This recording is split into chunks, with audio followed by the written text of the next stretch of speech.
It was a quiet night as I sat alone on the plane, headed from Australia to New York. The cabin lights dimmed and the world outside the small window was swallowed by the night sky. I wasn't expecting much, just a long, uneventful flight to the city where business awaited me. Little did I know that night would change everything. I sat in the middle row, my seatbelt loosely fastened, watching the faint outlines of clouds pass below. A gentle hum from the engines filled the air, a sound that always lulled me into a reflective mood. My thoughts drifted back to my family, my wife, my kids, reminders of the life I had built. It all felt secure, unshakable, or so I thought. That's when I saw him. Across the aisle, a man in his mid-30s, strikingly handsome, with tousled dark hair and intense eyes that seemed to lock onto mine by accident. His name would come later, Jack Morris, but in that fleeting moment, all I saw was a stranger, casually leaning back in his seat, a slight smile playing at the corners of his lips. It felt as if the entire plane vanished around us, leaving just the two of us alone in the dim, intimate glow of the overhead lights. It started innocently enough. First time flying to New York?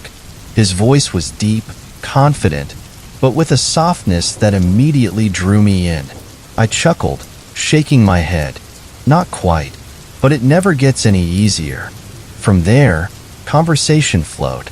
We talked about everything: family, work, politics, even sports. The hours seemed to melt away in a blur of laughter and easy banter. Jack was magnetic, his words pulling me deeper into his orbit without me even realizing it. He was single, carefree, and adventurous. The kind of guy I always admired but could never be. I was tethered, locked in by the life I had chosen.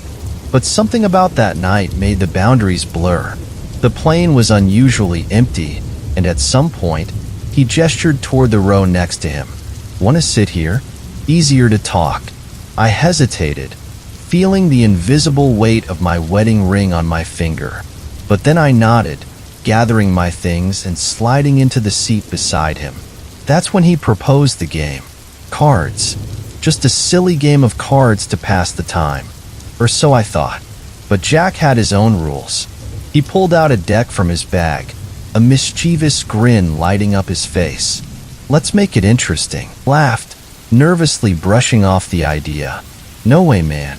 I'm married, kids, the whole deal. I'm not doing that." But Jack had a way with words. He teased, cajoled, his playful persistence wearing down my defenses. Maybe it was the isolation, the intoxicating thrill of something forbidden. Maybe it was the fact that no one would know. Before I could even understand why, I found myself agreeing to his absurd proposal, my pulse quickening as we shuffled the deck. My heart was pounding, the air between us thick with tension. Jack's eyes glinted with something more than just amusement as he dealt the final hand. I lost. The words caught in my throat, but before I could react, Jack stood up, pulled the small curtain that separated us from the rest of the plane, and locked the door. We were alone, truly alone, and there was no turning back now. He turned to me, his eyes dark with a desire I hadn't noticed before. He kissed me, hard, possessive, his lips pressing against mine with an urgency that left no room for hesitation. I should have stopped him. I should have done something, but all I could do was melt into his touch, my body betraying every instinct to resist. When it was over, Jack lay beside me, both of us breathless, the weight of what had just happened settling in the silence. He reached into his bag and handed me a towel.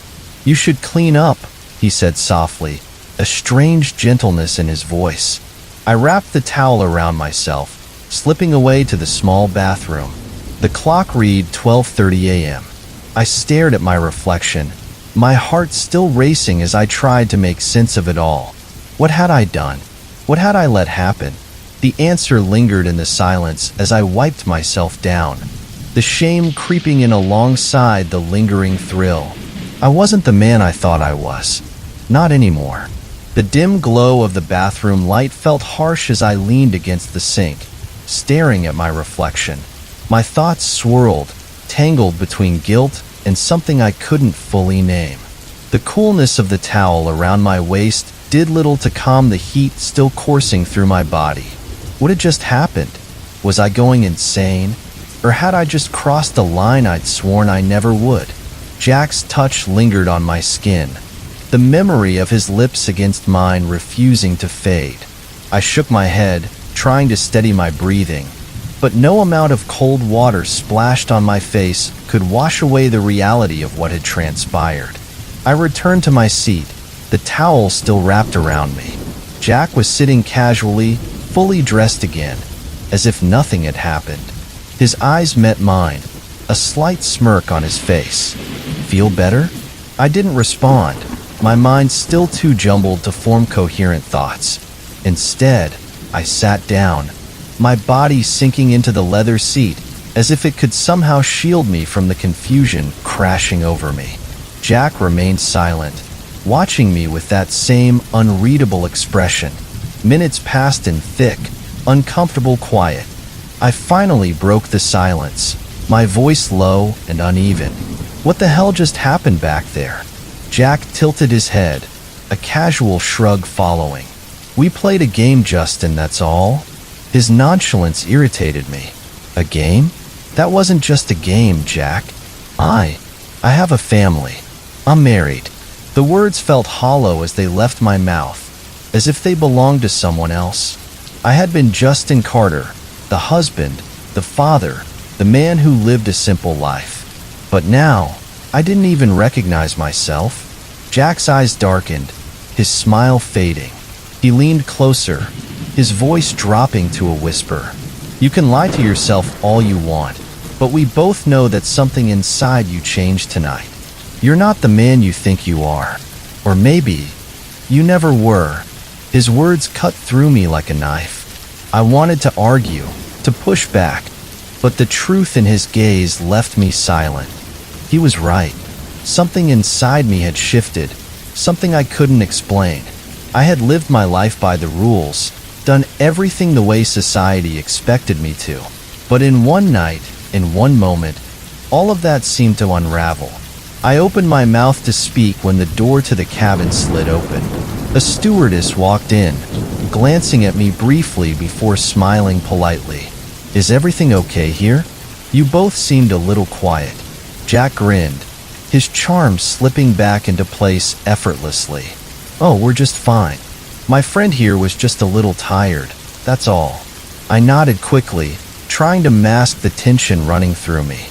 The stewardess gave a quick nod before retreating, leaving us alone again. But the moment of interruption had already passed, and Jack seemed to sense my reluctance. He leaned back, running a hand through his hair as he sighed softly. "Look, Justin, I'm not asking you to change your life, but don't pretend tonight didn't mean something. You wouldn't have done it if it didn't." I stayed silent, my fingers gripping the towel tighter. His words lingered in the air, heavy and undeniable. Before I could respond, the captain's voice crackled over the intercom, announcing turbulence. The plane rocked slightly, sending a shiver down my spine. The timing couldn't have been worse.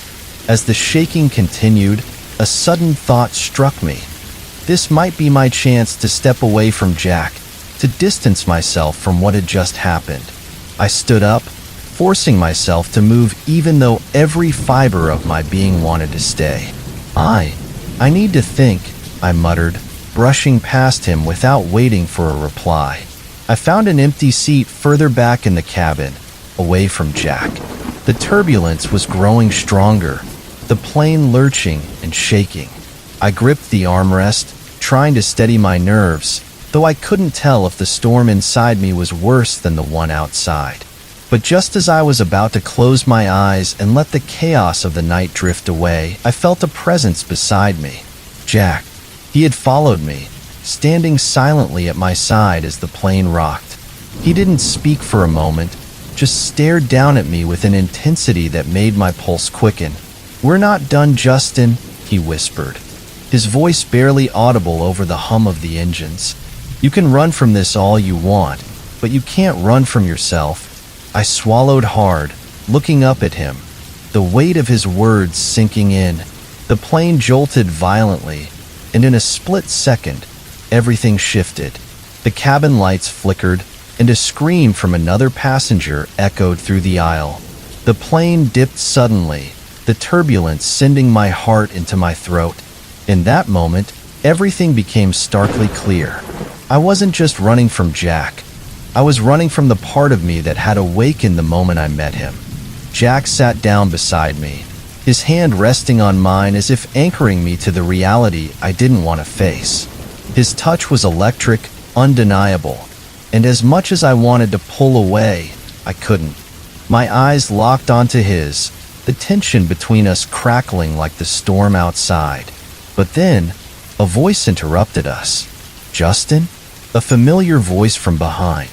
I froze, my heart stopping as I turned to see him. William Cooper, my colleague, my friend, my closest confidant. He was standing in the aisle, his brow furrowed in confusion as he looked between me and Jack. "What's going on here?" My stomach twisted into knots. William's presence was unexpected, and the reality of what he might have just witnessed hit me like a freight train. Panic surged through my veins. He couldn't know. He couldn't find out. Everything I had built, everything I stood to lose, was hanging by a thread. Jack, sensing the shift, smiled up at William, completely unfazed. "We were just having a chat. Isn't that right, Justin?" I couldn't breathe, the walls of my world closing in. William's eyes narrowed, suspicion etched in every line of his face. He glanced at Jack, then back to me, his gaze questioning, doubting. He had known me for years, and in one glance, I could tell he already suspected something. I felt like I was drowning. William's eyes bore into me, a question that didn't need words lingering between us. My throat tightened, the tension unbearable, as Jack's presence seemed to loom like a shadow behind me. He was too calm, too collected, and his smirk felt like a taunt. "Justin," William repeated, his voice lower this time, more forceful. "What's going on here?" My mind scrambled for an answer, but the truth sat heavy in my chest, refusing to be ignored. Everything I had known, the life I had constructed for myself, the husband, the father, the friend, felt like a mask I had been wearing. And now, standing there under William's scrutiny, it was slipping. "We were just talking," I finally managed, my voice too quiet, too unsure. William's eyebrows knitted together. He wasn't buying it. Jack chuckled softly, his fingers brushing against my arm in a casual, almost possessive way. It sent a ripple of something through me, something I couldn't shake. "Come on, Justin. We're all friends here. No need to act like something didn't happen." The look on William's face hardened instantly. His jaw clenched, his eyes narrowing as he looked between us again. "What the hell does that mean?" His voice grew cold, the words sharp like ice. Panic surged through me. This was spinning out of control. William didn't know about the feelings I hadn't even admitted to myself until tonight. And now, with Jack pushing everything to the surface, the world I knew was unraveling. If William found out, if he even suspected something had happened between Jack and me, there'd be no coming back from it. I stood quickly, trying to put some distance between me and Jack, my heart hammering in my chest. "William, it's not what you think," I blurted out, the desperation clear in my voice. William's eyes flickered with anger, confusion, and worst of all, hurt. He stepped closer, the space between us shrinking. "Then what is it, Justin? Because from where I'm standing, it looks like something's going on here." I struggled to find the words, but Jack's voice interrupted me before I could finish. "Tell him, Justin," Jack murmured, his voice dark and challenging. "Tell him what we did. Tell him how you felt." My stomach lurched. Jack was playing with fire, and he didn't seem to care if it burned us both. He wanted me to say it, to admit it out loud, to shatter everything right here in front of William. I couldn't do that. Not to William. Not to my family. I don't know what he's talking about. I lied. The words bitter on my tongue. My voice wavered, betraying me. William's expression changed, the doubt twisting into something sharper, more dangerous. Justin, his voice cracked, disbelief creeping in. Are you lying to me? My heart dropped. He wasn't just my colleague. He wasn't just a friend. William had been there for me through so much. Work stress, family issues, everything. And now, standing there, watching the trust drain from his eyes, I knew I was losing him. Before I could respond, Jack rose from his seat, slowly, deliberately, like a predator sizing up its prey. He's not lying, William, Jack said softly, his voice smooth and calm, as if the storm he was about to unleash was inevitable. He's just not ready to tell you the truth yet. I whipped around to face Jack, fury and fear bubbling to the surface. Shut up, Jack.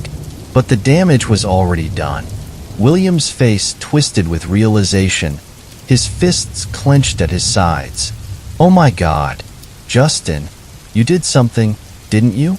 I couldn't breathe, my world collapsing in on itself. The truth, the one I had been running from, was out in the open now, hanging in the air between us like a bomb waiting to explode. William's face turned pale as the weight of the situation settled on him. You. His voice trembled. With him?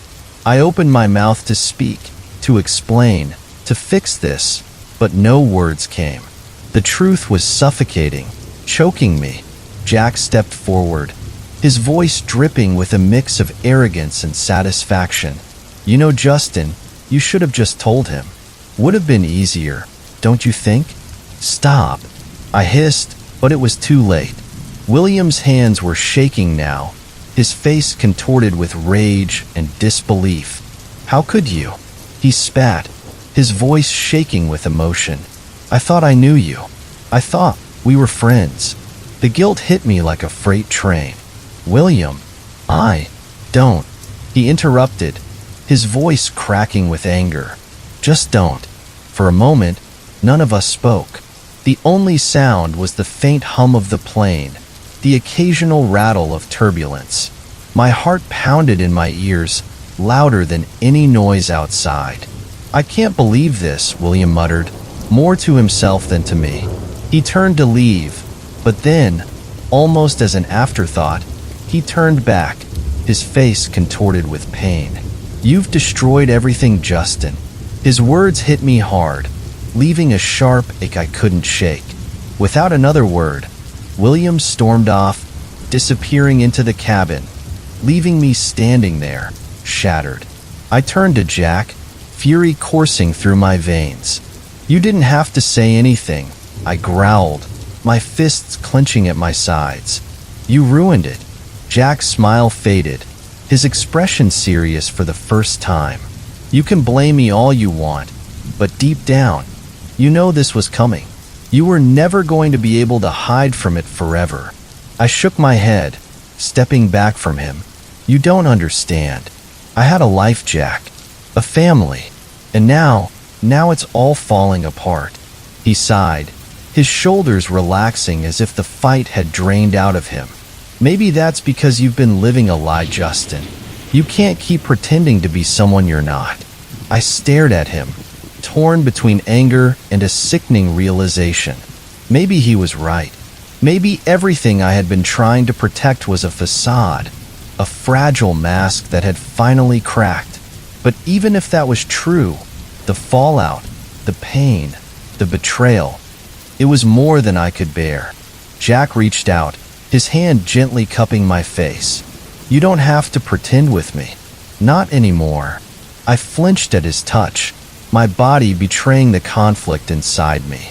Part of me wanted to pull away, to run, to cling to the remnants of the life I had built. But another part of me, the part that had woken up the moment I met Jack, wanted to give in, to let go. The The plane jolted again, the turbulence returning with a vengeance. The lights flickered, casting shadows across Jack's face as he leaned closer. I didn't stop him this time. His lips brushed against mine, soft and insistent, and for a moment, everything else faded away. The guilt, the fear, the pain. It all disappeared, swallowed by the undeniable pull between us. But as the kiss deepened, I knew the truth. This wasn't love. This was something darker, something dangerous. And as much as I wanted to pretend otherwise, it wouldn't end well. I pulled away, breathless and shaken. Jack's eyes searched mine, but I couldn't give him what he was looking for. "This can't happen again," I whispered. He didn't argue. He just nodded, his expression unreadable. The storm inside me raged on, but one thing was clear. I had already lost.